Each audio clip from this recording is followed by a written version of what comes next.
Nicely said. I like to talk, and I'm on a roll today. I don't have the calling of being a pastor. And watch, next thing I know, But 5 he's a years from now. coach. He's a coach, so Yeah. I that's love all of it mentoring coming people. out.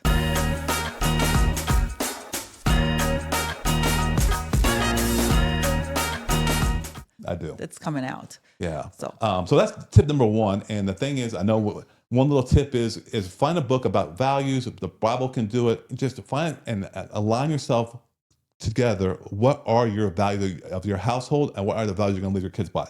That's what we did. It's simple, yes, a unified front. powerful. Yes. And if you disagree on something, obviously talk about it before. Yep. There's no need to yell. There's no need to cut each other down. We don't do that.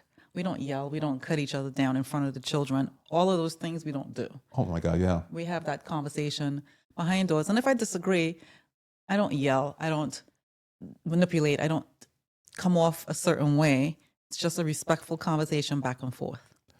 Just like how we're talking right now. It's the values, yeah. Yeah. And I'm so glad you said it, because a lot of times as parents, man, we're carrying a load Yes. financially, Yes. mentally, Yes. kids practices, kids this, kids that, Yes. work at home, work Yes. staff, Yes. bills and visas and all this Exercise, stuff. get sleep, Oh my and God, take your right? vitamins, get sunlight, and do all these other things. Take care of self-care in addition to taking care of your children, being present for your children. That's the thing, right? If you carry a load, you're not present there. You're not living with purpose, and you're like, oh, I just can't do it anymore.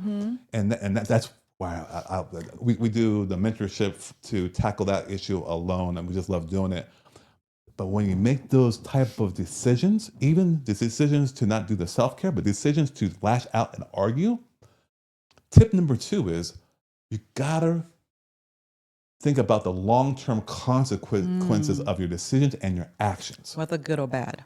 Yes. Like I just gave the example about if I were to go against you, I'm showing them, my kids, our kids, that it's okay to be disrespectful and not abide by the authority, which can be a big problem. Right. And believe it or not, like I said, it brings them back to that security, knowing that dad do not do this, speak to my mom this way, and my mom do not lash out at dad either.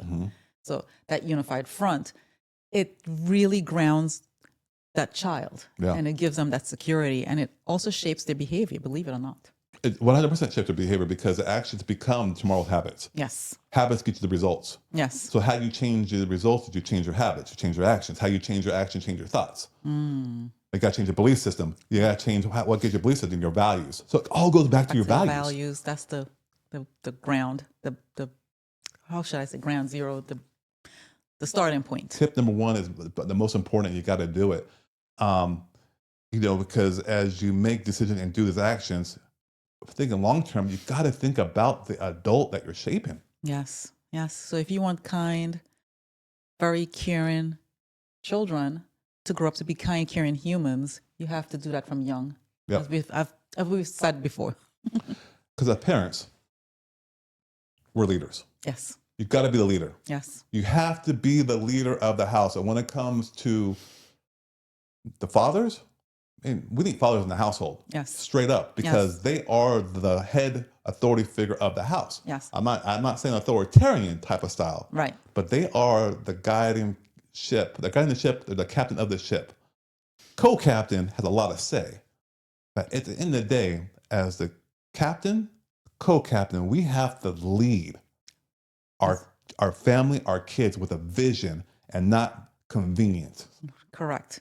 And we're on the same